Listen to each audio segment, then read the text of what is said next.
once again to all our future registered pharmacists. Let's claim it that sooner or later you will become one of our productive citizens of the Republic of the Philippines.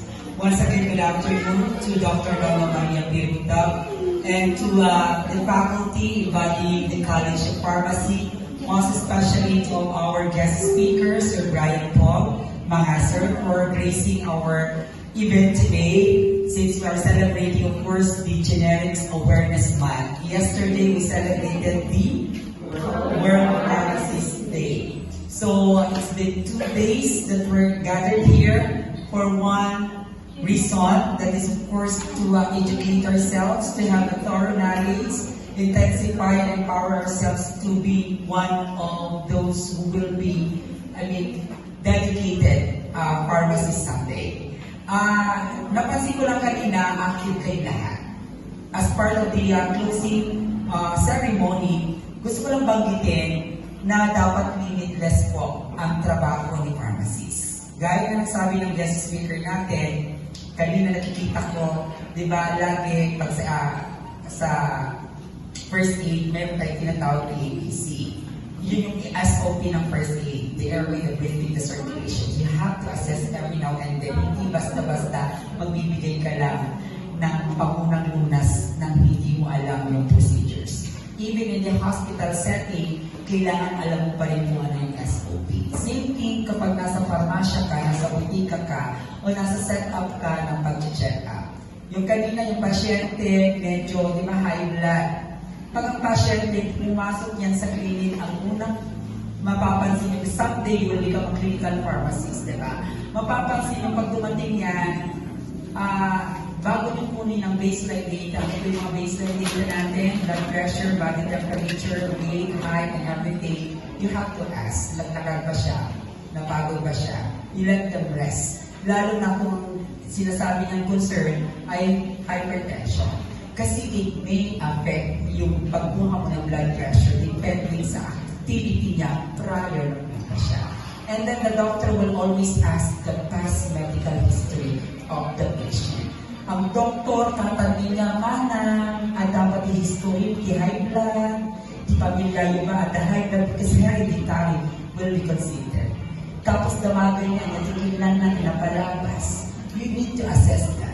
Because at the end of the day, before ma-out si pasyente, kung halimbawa ng pagpanyan, si nurse ang trabaho niya, health education. Ang trabaho ni pharmacy sa hospital, of course, not only to assess, but also to educate in terms of the medicine. Kaya pinag-aralan yung first day, kung paano ba ang pagbibigay, is it OD, TIT, di ba? Kasi, para maawatan niya, kaya tulad ng sinabi kanina ni Ma'am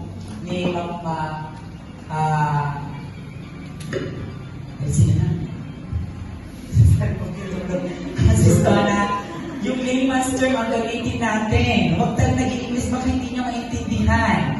Ngayon, pag nandun na siya sa farmasya, alam ko, yun yung pinag-usapan namin kanina ni Ma'am, yun ang bottleneck ko. Ako, bumibili ako ng gamot ng Papa ni April A.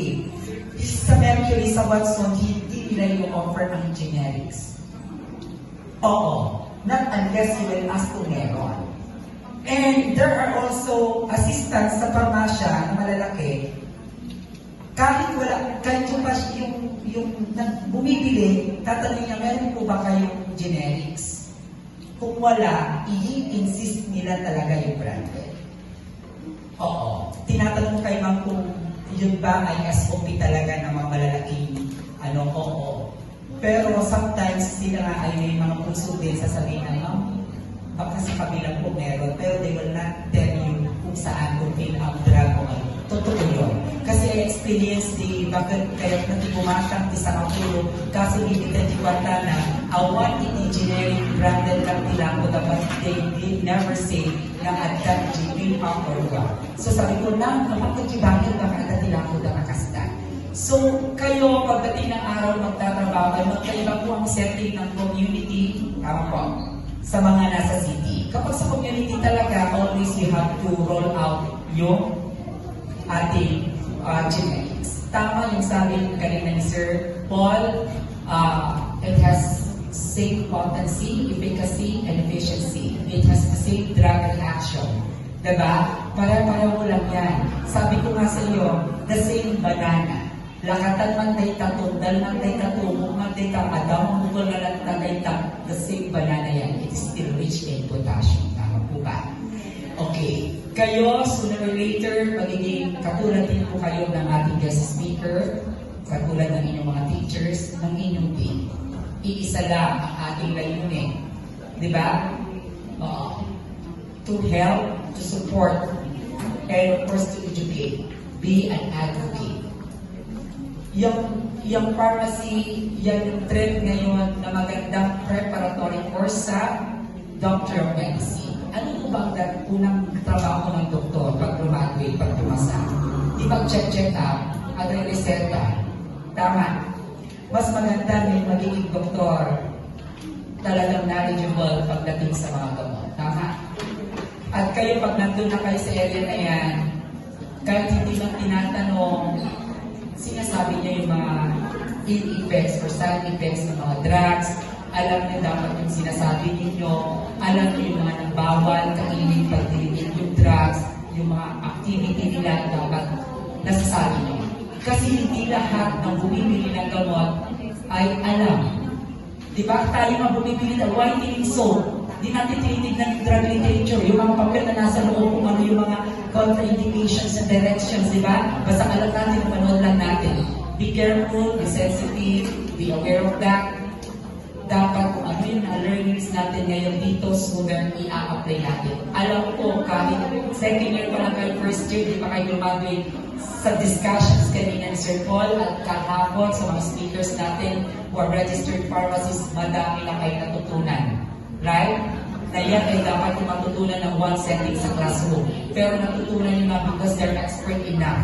Diba? We invited them. They have everything in mind. Kaya we're very lucky. That's why we need to give them a resounding round of applause.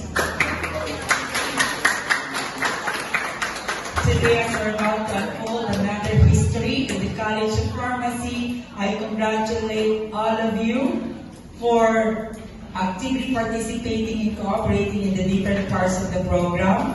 Mabuhay po kayo.